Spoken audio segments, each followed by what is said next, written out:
كل أخت أو لكل امرأة في ملك هتشوفي نهاية الملك هتبقى ازاي، في غنى هتشوفي نهاية الغنى هتبقى ازاي، جمال هتشوفي نهاية الجمال هتبقى ازاي، أيها المطلوبة المرغوبة المحبوبة، هتشوفي ان قول ابو البقاء الرندي لكل شيء اذا ما تم نقصانه، كل شيء بيتم لازم ينقص، فلا يغتر بطيب العيش انسان، هي الايام كما شاهدتها دول، من سره زمن ساءته ازمان، وتلك الدار لا تبقي على احد ولا يدوم على حال لها شان، أين الملوك ذو التيجان من يمن وأين منهم أكاليل وتيجان، فين؟ هتشوفوا دلوقتي حالا هذه الملكة، وهي الملكة نفرتيتي. هذه الملكة كانت متوجة، وانتوا عارفين تاج نفرتيتي المشهور جدا، وإنها كانت بتلقب، زوجها كان بيلقبها جميلة الجميلات، وهو اسمها أساسا نفرتيتي يعني الحسناء أقبلت، يعني هو ده كان اسمها، الجميلة جاية. وكانت ملكة، وانتوا عارفين نفرتيتي شهرتها ذائعة، و... و... وزينتها وذهبها والعقود اللي كانت لابساها والأساور والشعر اللي كان بيتحط على رأسها، أو يعني سواء كانت شعرها الطبيعي أو الباروكة.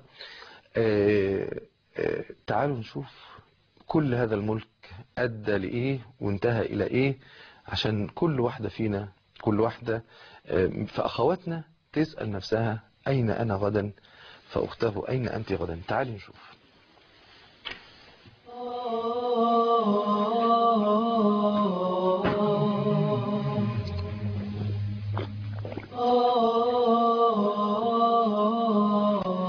ادي جسم نفرتيتي، ده الجسم الحقيقي على فكرة.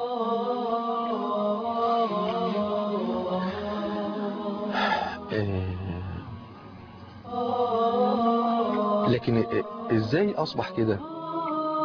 كيف اصبح هذا الجسد بعد الجمال والحسن والثياب والزينة اصبح بهذه الطريقة؟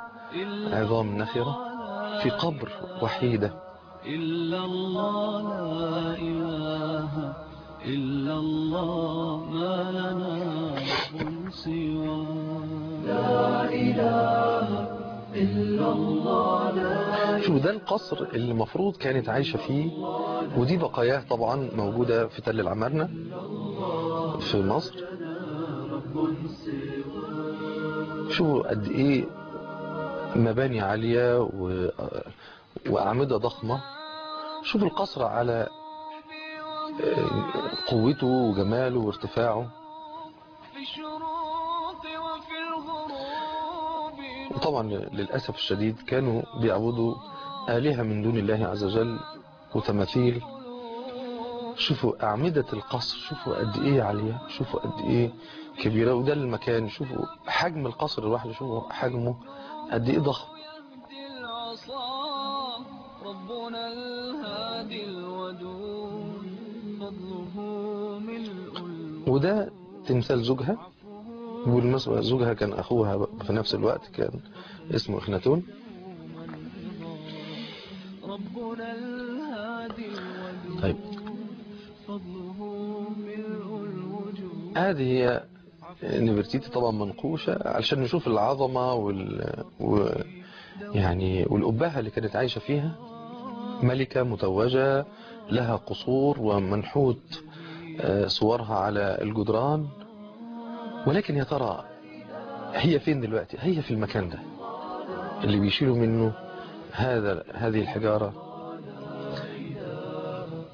ادي حياة نفرتيتي دلوقتي هنشوفها، دي لقطات سريعة. هو ده المكان اللي فيه نفرتيتي، وهي نفرتيتي خلف هذه الحجرة الإسمنتية أو الغطاء الإسمنتي. هنشوف دلوقتي لما هيشيلوا هذا الغطاء هنشوف إيه اللي بعد هذه الجدران. شوف الحائط، هي دي حياة نفرتيتي الآن. شوفوا ادي ده زوجها اخناتون، وده ابنها او حد من اقاربها، وده الجسد الاخير، ايوه اللي عليه الضوء الان، الاخير الثالث اللي على اليمين. شوف ده زوجها اللي كان مسميها جميلة الجميلات، هي دي جثة نيفرتيتي، ده زوجها، وده المرجح على انه ابنها، وده جثمان نيفرتيتي. شوفوا دي جثة نيفرتيتي. شوفوا وجهها، هو في، شوفوا وجهها مش طبيعي، في جزء مكسور من الفم والجمجمة اللي هو الجزء ده، هيتضح بعد شوية. هو ده. يا ترى ايه اللي حصل لها؟ هنعرف بعد قليل، عشان نعرف ان هذا الوجه الذي سبحان الله العظيم طالما زين، وطالما وضعت عليه الزينة والحلل، وهذه الأذن التي طالما ارتدت القراريط والحلقان. شوفوا هم هنا بيقولوا انها نيفرتيتي. ليه؟ قالوا ان في هنا خرمين ثقبين في الأذن، فهنا أيضا في ثقبين في أذن هذه الجثة، بيتأكدوا أنها نيفرتيتي. شوفوا ثقبين، يعني كانت تلبس نوعين من الحلقان زينة كتير، شوفوا قد إيه، ولكن هي الآن ده شعر نيفرتيتي، الشعر اللي كان بيوضع فوق رأسها. شوفوا شعرها، هو ده شعرها الآن. شوفوا لم تكن تتخيل أن هذا الشعر الذي، تخيلوا لو قيل لها البسي هذا الشعر المهترئ امام الناس، كانت رضيت؟ لا يمكن كانت رضيت، ولا يمكن كانت تخيلت ان ده ممكن في يوم من الايام يبقى شعرها. شوفوا ادي شعرها سبحان الله العظيم، مهترئ وقديم.